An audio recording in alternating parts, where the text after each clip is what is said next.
Hello friends, welcome back to another video. तो आज की वीडियो में आप जानेंगे कि हमारे देश की जो फाइनेंस मिनिस्टर है उन्होंने 2001 फरवरी 2026 को बजट अनाउंस किया। उस बजट के अंदर क्या उन्होंने इन्वेस्टर्स के बारे में और ट्रेडर्स के बारे में क्या कहा, और जो भी फाइनेंशियल इंस्ट्रूमेंट है उनके उनके बारे में क्या चेंजेस किए गए हैं, क्या नए रूल लाए गए हैं, उसके बारे में आपको पता चलेगा इस वीडियो के अंदर।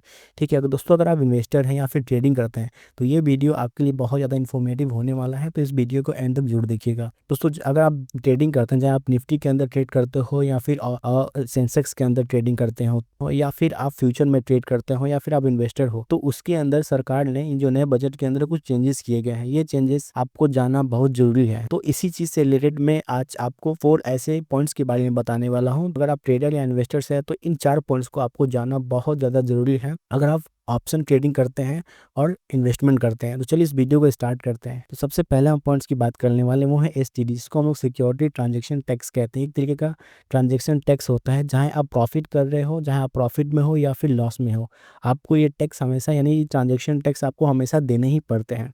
तो नया नियम क्या कहता है? नया नियम के अनुसार इसके अंदर कुछ चेंजेस किए गए हैं। वो चेंजेस क्या किए गए हैं चलिए जानते हैं। जैसे कि आप निफ्टी का फ्यूचर ट्रेड करते हैं या फिर सेंसेक्स का फ्यूचर ट्रेड करते हैं, तो जो पहले एसटीडी लगता था वो कितना लगता था? फ्यूचर के अंदर 0.02% लगता था, लेकिन अब आपको देना पड़ सकता है 0.05%। और ये ध्यान रखिए एक पॉइंट और इम्पोर्टेंट चीज़ की, जो भी मैं नियम बताने वाला हूँ ये कब से लागू होंगे? ये लागू होंगे 1 अप्रैल 2026 से। यानी जो भी पॉइंट्स आपको देखने को मिलेंगे, जो भी चेंजेस किए गए हैं, ये लागू कब से होंगे? 1 अप्रैल 2026 है। तो ये पॉइंट आपको ध्यान में रखना पड़ेगा। तो अगर आप फ्यूचर में ट्रेड करते हैं तो पहले आपको जो एसटीडी देना पड़ता था 0.02% देना पड़ता था, लेकिन अब आपको देना कितना पड़ेगा?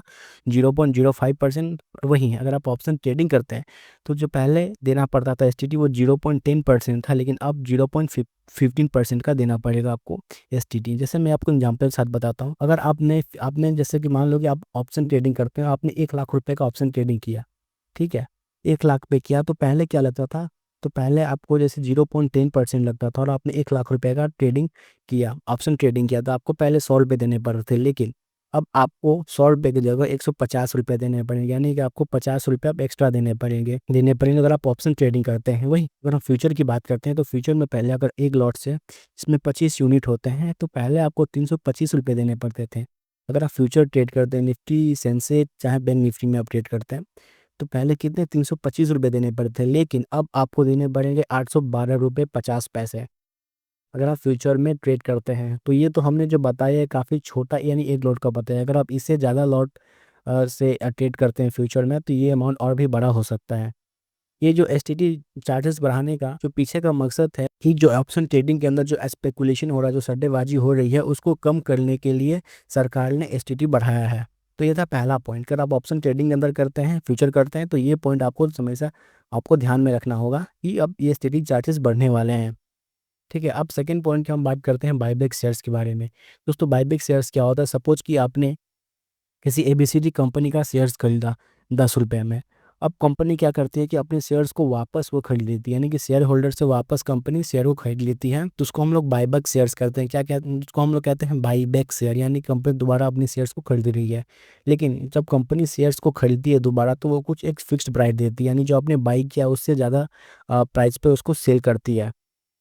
जैसे कि मान लो कि यहाँ पर जैसे मैं आपको एग्जांपल में दिखाता हूँ कि मान लो कि आपने XYZ लिमिटेड का कोई शेयर खरीदा 10 रुपये में खरीदा, ठीक है, और आपने उसको 15 रुपये में बाईबैक कर दिया, यानी कंपनी को दे दिया प्रति शेयर 15 रुपये। तो आपको प्रॉफिट कितना हुआ? यहाँ पर 5 रुपये का आपको प्रॉफिट हुआ। तो सरकार का कहना अब ये है कि आपको बाईबैक से जो भी प्रॉफिट होगा उसके ऊपर आपको देना पड़ेगा LTCG, यानी long term capital gain tax, जो होता है 12.5%। इसके पहले क्या होता था कि डिविडेंड की तरह लगता है। डिविडेंड में जैसे टैक्स कैसे लगता है? टैक्स स्लैब के हिसाब से। ठीक है, तो पहले टैक्स स्लैब के हिसाब से अगर आप जो भी टैक्स स्लैब में आता है, चाहे 10% हो, 20% हो, 30%, 30% तक का आपको टैक्स देना पड़ सकता था। अगर आपने बाईबैक से जो भी कैपिटल कमाया है, जो भी आपने कैपिटल गेन किया, जो भी आपको प्रॉफिट हुआ है शेयर को बेचने से, उसके ऊपर 30% तक का टैक्स देना पड़ सकता था। लेकिन अब ऐसा नहीं है। अब आपको यहाँ पर देना पड़ेगा 12.5% का tax long term capital gain, यानी 1 साल के बाद अगर आपने बेचा, 1 साल के बाद बेचने के बाद जो प्रॉफिट हुआ उस पर 12.5%, और शॉर्ट टर्म में 20%, यानी 1 साल के पहले आपने बेच दिया तो उसके ऊपर आपको 20% तक का टैक्स यहाँ पर देना पड़ सकता है। मतलब हम कह सकते हैं कि पहले की तुलना में अब जो टैक्सेस हैं थोड़े कम लग रहे हैं, यानी जो रिटेल इन्वेस्टर हैं उनके लिए थोड़ा बेनिफिट साबित हो सकता है। लेकिन आपको एक बात और ध्यान देना है कि जो शेयर होल्डर्स होते हैं वो अलग अलग तरीके के होते हैं। जैसे मैं एग्जांपल में यहाँ पर दिखाता हूँ कि जो नॉर्मल होते हैं, जिनके पास बहुत कम शेयर होते हैं, जैसे हम आप हो जाए, रिटेल ट्रेडर हो गए, तो उनका उनके ऊपर जो टैक्स ट्रीटमेंट लग रहा है वो टैक्स स्लैब के हिसाब, मतलब कि LTCGS यानी लॉन्ग टर्म कैपिटल गेन के हिसाब, मतलब उनके ऊपर जो टैक्स लग रहा है वो कैपिटल गेन टैक्स के हिसाब से लग रहा है, यानी लॉन्ग टर्म कैपिटल गेन और शॉर्ट टर्म कैपिटल गेन। तो 12.5% लॉन्ग टर्म, शॉर्ट टर्म के लिए 20%। लेकिन जिनके पास बहुत ज़्यादा मात्रा में शेयर्स हैं, जो कॉर्पोरेट प्रोमोटर्स हैं या फिर नॉन कॉर्पोरेट प्रोमोटर्स हैं, उन पे ज़्यादा टैक्स लगेगा। जैसे जो कॉर्पोरेट प्रोमोटर्स हैं उनके ऊपर जो टैक्स लगेगा वो 22% तक का लग सकता है, और जो नॉन कॉर्पोरेट प्रोमोटर्स हैं उनके ऊपर 30% तक का यहाँ पर कैपिटल टैक्स देखने को मिल सकता है, यानी टैक्स देखने को मिल सकता है। उन्होंने जो भी कैपिटल गेंस यानी बायबैक शेयर से जो भी प्रॉफिट कमाया है। तो यहाँ पर ध्यान रखिए, अगर आप रिटेलर हैं तो आपके लिए बहुत ज़्यादा बेनिफिट है, लेकिन अगर आप बहुत बड़े शेयर होल्डर्स हैं तो ये आपके लिए नुकसान, एक तरीके से नुकसान मतलब कि आपके लिए बड़ा एक टैक्स बर्डन बन सकता है। ठीक है, ये तो हमारा सेकंड पॉइंट था। अब हम बात करते हैं थर्ड पॉइंट के बारे में, जो है capital gain tax. Capital gain tax कब लगता था कि अगर आपने किसी कंपनी का शेयर खरीदा और शेयर खरीदा और आपने 1 साल बाद उसको बेच दिया और आपको उस शेयर्स पे प्रॉफिट हुआ, तो उस पे आपको 12.5% का टैक्स देना पड़ सकता था। कब? 1 साल बाद बेचने के बाद, जिसको हम लोग लॉन्ग टर्म कैपिटल गेन कहते थे, जिस पे आपको देना पड़ेगा 12.5% का टैक्स।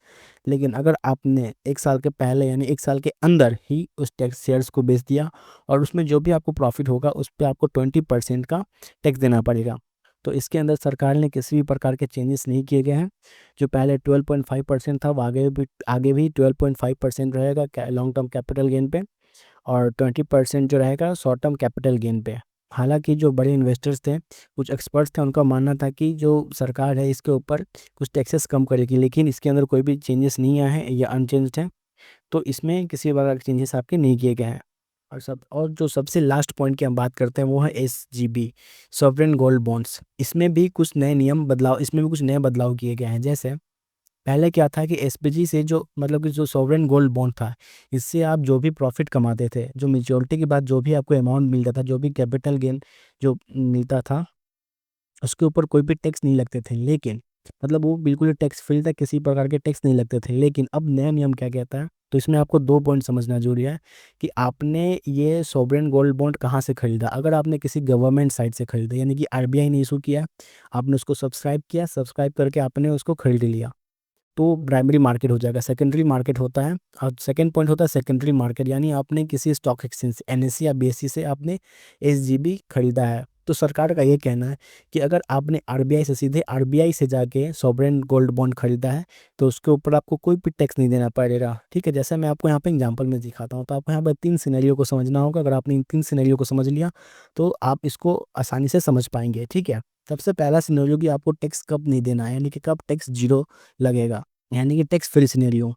अगर आपने SGB यानी सॉवरेन गोल्ड बॉन्ड सीधे RBI से खरीदा है, यानी RBI ने उसको इशू किया और आपने उसको सब्सक्राइब कर लिया। सपोज कि आपने उसको 5,000 प्रति ग्राम पे सब्सक्राइब कर लिया और आपने उसको 8 साल तक होल्ड करके रखा, तो SPG के अंदर जो मेच्योरिटी पीरियड होता है वो 8 साल तक का होता है। ठीक है, मतलब आपने उसको 8 साल तक होल्ड करके रखा, खरीदा कितने में था? 5,000 प्रति ग्राम पे, और 8 साल तक होल्ड किया, और उस पर 8 साल के बाद उसका जो प्राइस है वो 9,000 पर ग्राम हो गया।